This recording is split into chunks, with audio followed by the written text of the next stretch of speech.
के गर्दै हो बुढाबा? हौ बुढाबा अरे के देखेर बुढाबा भनेको? जुगा सेतै फुल्या छ त्यही भएर बुढाबा भनेको नि। अब सेतो देख्दैमा बुढो हुन्छ?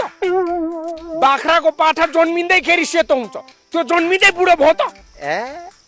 के गरिरहेको भनेर सोधे नि, त्यतिकै के रिसाइरहेको? अब के भनेर रिसाए म? देख्दैनौ अनि यहाँ खरानी हालिरहेको तिम्रो त्यो यत्रो ठुल्ठुलो गएर जत्रो आँखाले?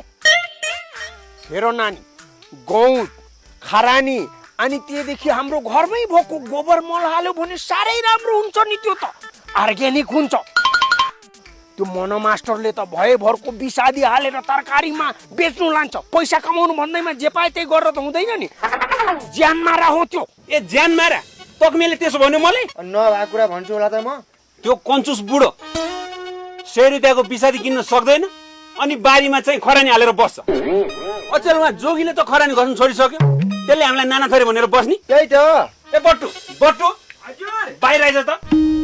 यहाँबाट सुरुक्कन तरकारी बारीमा गएर यो विषादी फेरि एकचोटि मजाले छर्र छर्केर आइज ल। जा हस्, म विषादी छर्केर अगाडि बढ्न चाहन्छु। ल बढ अगाडि।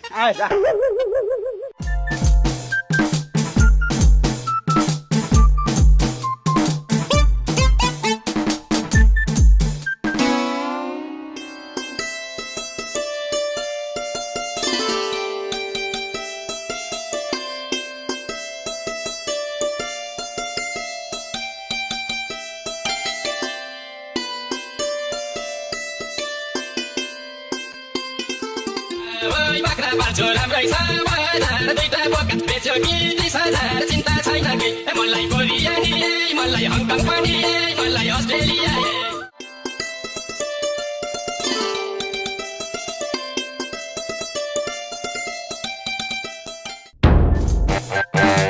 काम गरेर बस्नु छैन, कल्पनामा डुबेर बस्छ है यो त। माफ गर्नु होला, म धेरै नै कल्पनामा डुबिन्छु है। अब औषधि हालेर अगाडि बढ्न चाहन्छु। छिटो गर। हस्।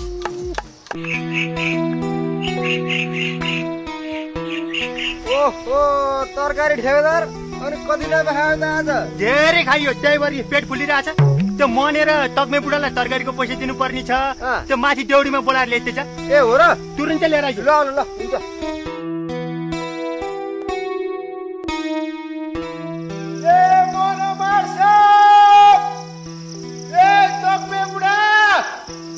तरकारी महिलाले पैसा बाँड्ने तरकारीको झट्टैमा दौडीमा आउनु रे लिनलाई। ल छिट्टो झट्टै।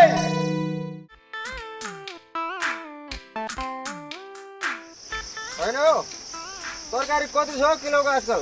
त्यो पहिलेको चाहिँ त्यो नि किलोको 5 पाउ। ए भनेपछि खासै बढाएर नै रहेछ।